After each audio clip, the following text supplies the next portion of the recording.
Hello, everybody. My name is Erin Smith, and I am a professional tarot reader as well as an associate marriage and family therapist in the state of California. And I am here to look at this upcoming new moon happening in the sign of Cancer on July 14th. So I am consulting the cards to see what themes might be emerging at this time and hopefully get some insight on how we can skillfully work with what is arising in the collective right now. So I'm going to do my thing. I'm going to go silent. I'm going to concentrate while I shuffle, and I will be with you momentarily.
I'm just going to say a prayer over these cards.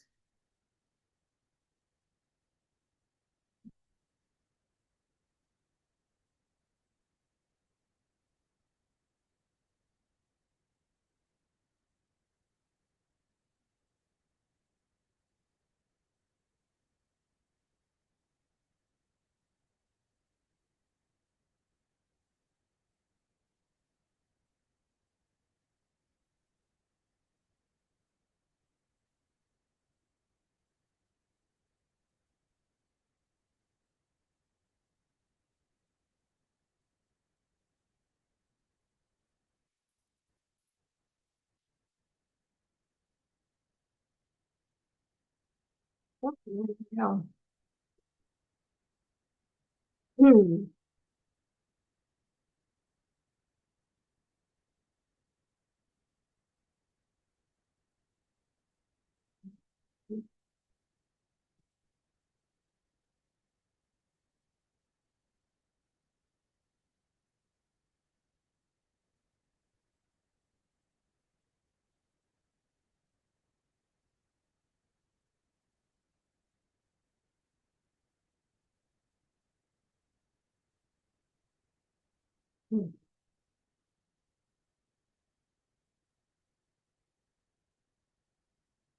Hmm. So first, the very first card that I pulled here is the Chariot, and the Chariot in the tarot is associated with the sign of Cancer, primarily because the crab carries his house with him on his back. And so there is this sense that we are moving forward in some way through the direction of our will. This is really what the Chariot is indicating, what it is pointing us towards, is to move, moving, literal and figurative forward motion. So, new moons are very much a time of planting seeds. And a lot of the cards that are showing up in this poll is really about beginning anew in ways that feed our life force energy. And it's centered around relational themes. Are we going to go it alone? Or are we going to risk something, risk vulnerability in order to formulate connection, real connection, authentic connection? And actually, Here we have the Six of Cups making an appearance in this new moon pull, and this was a card that showed up 2 weeks ago in the full moon. And so again, there are some themes that are continuing to play out here around how we are called to show up in the world and what actions we are willing to take in order to facilitate kind of a new way of moving about the world. Um, and again, this is really about planting some seeds and then doing what needs to be done in order for those seeds to germinate and come to full fruition. Pages always represent something new, new beginnings, new opportunities, new people. And pentacles are really about the material, tangible ways that these new actions can cultivate in the world, in the material world. So, pages are childlike. Their energy is childlike.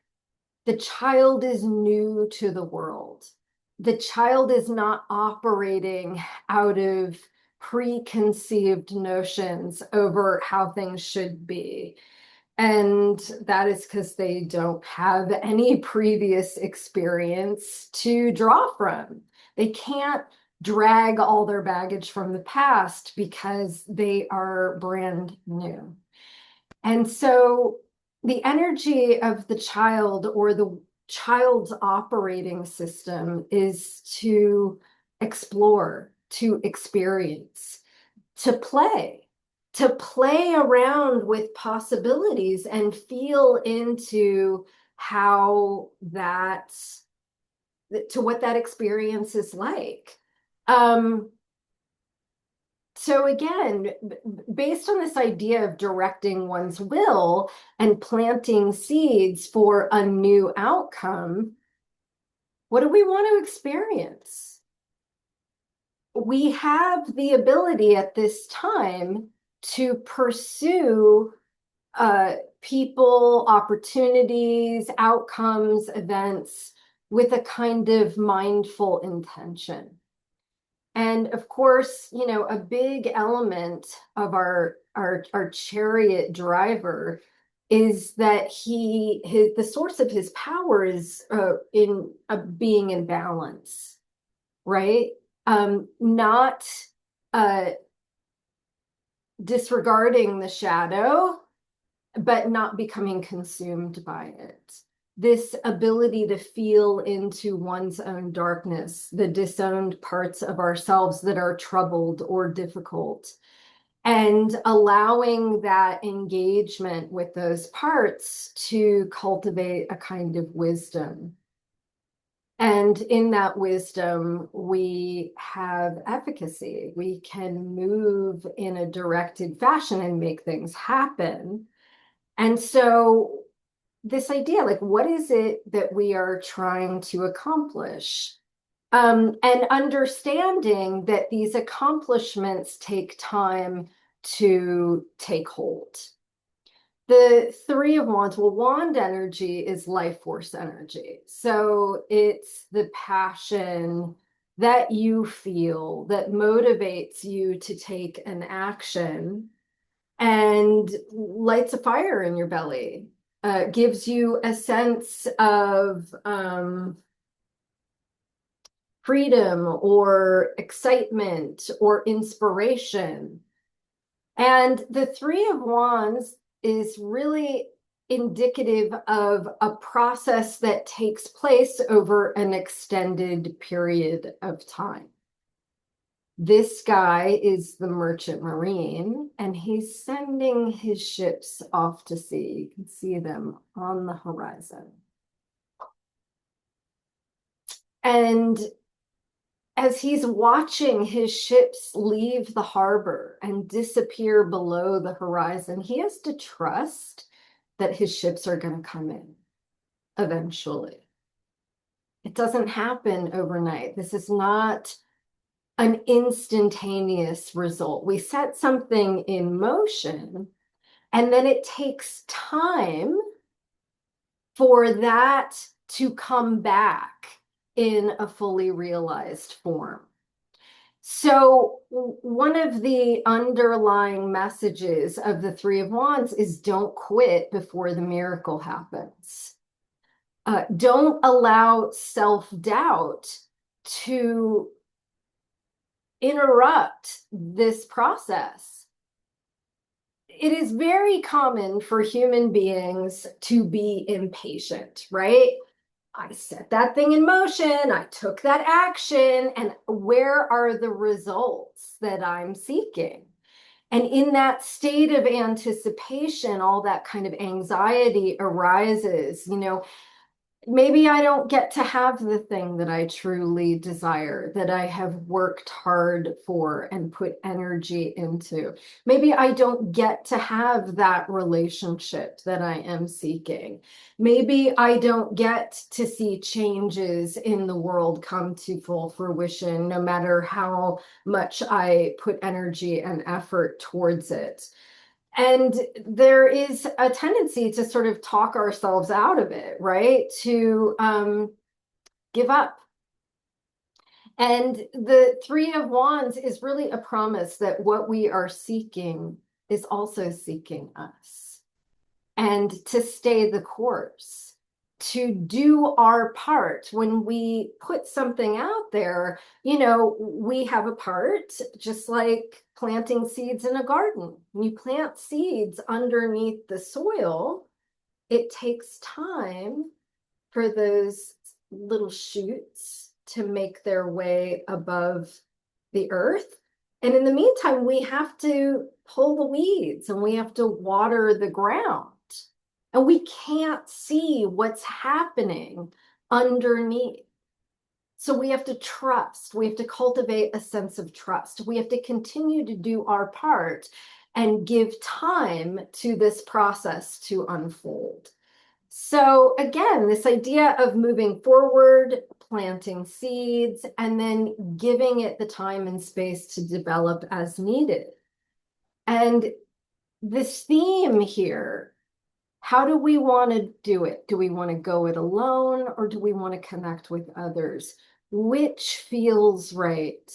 What seeds do we wish to plant at this time? And checking in and feeling what feels right for us. The Ten of Wands is this energy of taking on more than your fair share, taking on this great burden singularly, and in doing so, getting sort of crushed under the weight of that responsibility.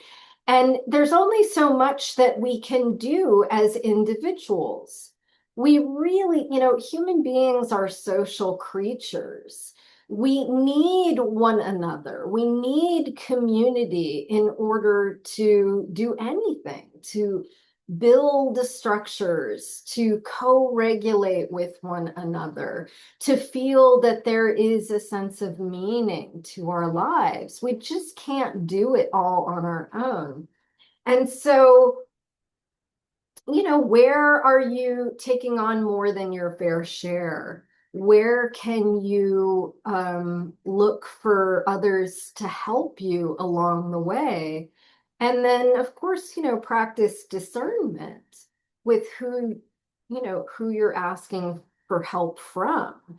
The Six of Cups is this very sweet energy. It is a kind of authentic exchange of love and affection. It is literally loving like before you've ever had your heart broken. It is this unguarded connection.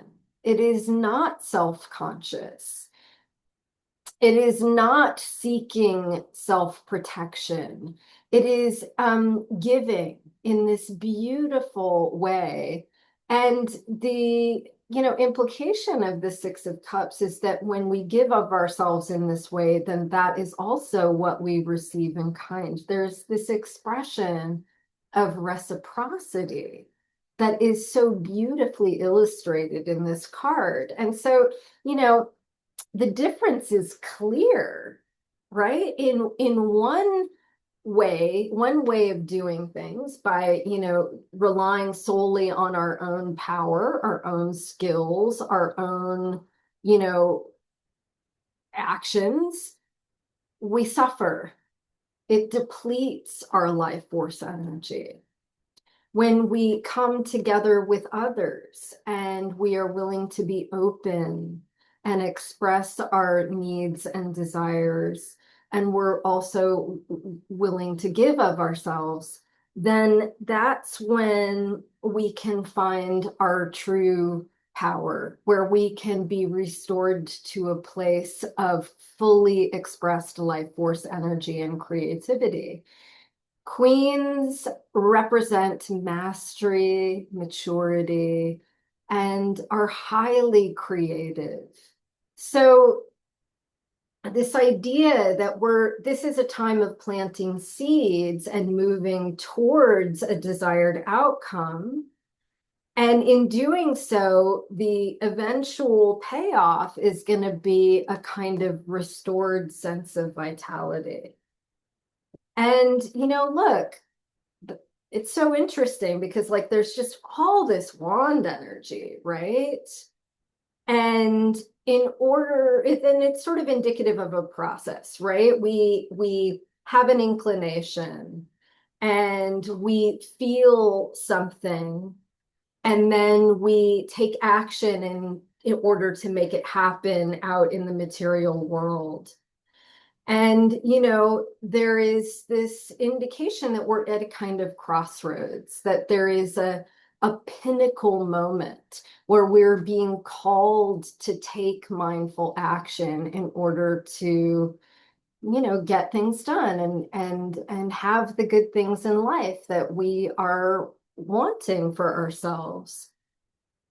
And so, the Two of Pentacles is sort of like that, like weighing your options, making the right decision, again, go it alone or find loving community.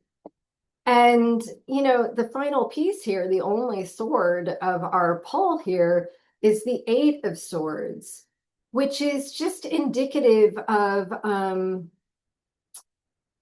frightening narratives, right? Obsessive thinking about what might go wrong and allowing those narratives to impede any action that we might take. It's literally the scary stories that we tell ourselves that have absolutely no basis in truth. But when we believe it, it becomes like a prison of our own making. So we can't act to good purpose so long as we are listening to these, like, to the narrative play out in this catastrophic way. Well, what if that happens? And what if this doesn't happen? And what if that goes wrong? And again, nothing, if you're not going to plant the seeds, then you're never going to get the fully fruited tree. So trust that if you're willing to take the next right indicated step, that there's a momentum that builds that can bring us into a more fully realized state of being. And we do have the power of choice in this moment. How and in what ways do we wish to move forward? This is my choice. I am wishing you all many blessings on this new moon. Thank you for listening. Take care.